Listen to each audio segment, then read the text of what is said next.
Xitoy Tashqi ishlar ministrligi Amerikaning Xitoy amaldorlariga qaratgan jazosi qarshi 5 Amerika fuqarosini jazolashni qaror qilganligini e'lon qildi. Xitoy Tashqi ishlar ministrligining bayonotchisi Zhao Lijian muxbirlarni kutib olish yig'inida so'z qilib, sobiq savdo ministri Ross qatorliq 5 kishining Xitoy cho'ng quruqligi Hong Kong va Omonga kirishiga yo'l qo'ymaydiganligini aytdi. Amerika Tashqi ishlar ministrligi va Moliya ministrligi oldinqada Hong Kong avtonomiya qonuniga asosan 5 nafar Xitoy amaldoriga yangi jazo yurgizganligini e'lon qilgan edi. Germaniya Tashqi ishlar ministri Annalena Baerbock Yevropa parlamentining Sharqi Turkistonda ishlab chiqarilgan majburiy emgakka jetishliq barliq mahsulotlarning Yevropa ittifoqi bozoriga kirishini cheklaydigan qonun loyihasini o'tirg'i qo'yishini qo'llaydiganligini bildirdi. U tantarbiyani yaxshi ko'raman, lekin Beyjingda o'tkazilgan qishliq olimpik musobaqasiga qatnashmayman degan. Igilanicha Baerbock yuqoridagi so'zni 29 dekabr Germaniya taratqullarining ziyoratini qabul qilganda aytgan. U buning o'zining shaxsiy qarori ekanligini ta'kidlagan. Hong Kongda saqchilar bir o'qituvchi axborot organiga besib kirib bir qism mas'ullarni qo'lga olgan edi. Ulardan 2 nafarining isyonga qutratqulik qilish jinoyati bilan ayblanganligi o'tirg'a chiqdi.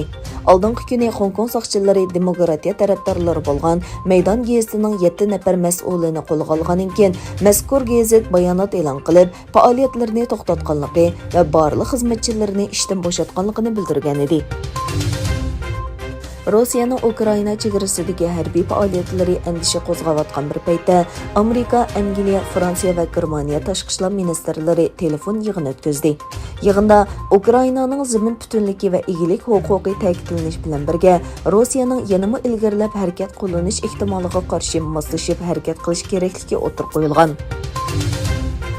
Xitoy Tashqi ishlar ministri Wang Yi davlat taratqullarining ziyoratini qabul qilib, Xitoyning 2021 yildagi diplomatik munosabatlarini baholadi. Wang Amerikaning Xitoy bilan bo'lgan ikki taraflik munosabatni yaxshilashni xohlamaydiganligiga qarata andishini o'tirib qo'ydi. Wang Yi Yevropa ittifoqi va Xitoy munosabati haqida mundaq dedi. Yevropa ittifoqi Xitoyni ham sherik, ham raqobatchi deb qaraydi. Buni tushunish qiyin. Qozog'istonda Vivisklarda va boshqa o'rinlarda ruscha ishlatish majburiyati amaldan qoldirildi. Igilanicha ruscha Qozog'istonda rasmiy e'tirof qilingan tillarning biri.